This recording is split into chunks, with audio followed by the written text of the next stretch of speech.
नमस्कार मित्रांनो, मी अमोल जाधव. स्वागत आहे तुमचे CSC मराठी या यूट्यूब चॅनलवरती.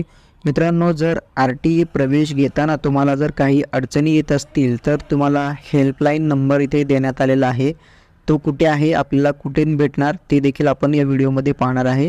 सगळ्यात पहिल्यांदा RTEच्या साईडवरती यायचं आहे. साईडवरती आल्यानंतर इथे ज्या इंस्ट्रक्शन दिलेल्या आहेत त्या वाचून घ्यायच्या आहेत व थोडं खाली यायचं आहे.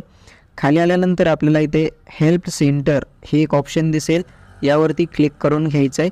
यावरती क्लिक केल्यानंतर सिलेक्ट डिस्ट्रिक्ट हा ऑप्शन दिसेल. तर तुम्ही ज्या जिल्ह्यासाठी तुम्हाला मदत हवी आहे तर किंवा तुम्ही ज्या जिल्ह्यासाठी RTEचा फॉर्म भरलेला आहे त्याला एकदा तुम्हाला इथे सिलेक्ट करून घ्यायचं आहे. सिलेक्ट केल्यानंतर तुम्हाला इथे हेल्प सेंटर नेम दिसेल, हेल्प सेंटरचा ॲड्रेस दिसेल, कॉन्टॅक्ट पर्सनचं नाव दिसेल, तसेच कॉन्टॅक्ट पर्सनचा मोबाईल नंबर तुम्हाला इथे बघायला मिळेल. तर यापैकी तुमच्या जवळील जे काही सेंटर असेल, हेल्प सेंटर नंबर, हेल्प सेंटरचं नाव, ते तुम्हाला या लिस्टमधून एकदा चेकआउट करून घ्यायचं आहे. आणि जी काही जवळील तुमच्या RTEचे जवळील सेंटर असेल तर त्या सेंटरचा इथे कॉन्टॅक्ट नंबर दिलेला आहे. तुम्ही डायरेक्टली यांच्याशी फोन लावून यांच्याशी बोलणं करू शकता किंवा जो ॲड्रेस दिलेला आहे त्या ॲड्रेसवरती जाऊन देखील तुमचे काही प्रश्न असतील तर त्यांना विचारू शकता.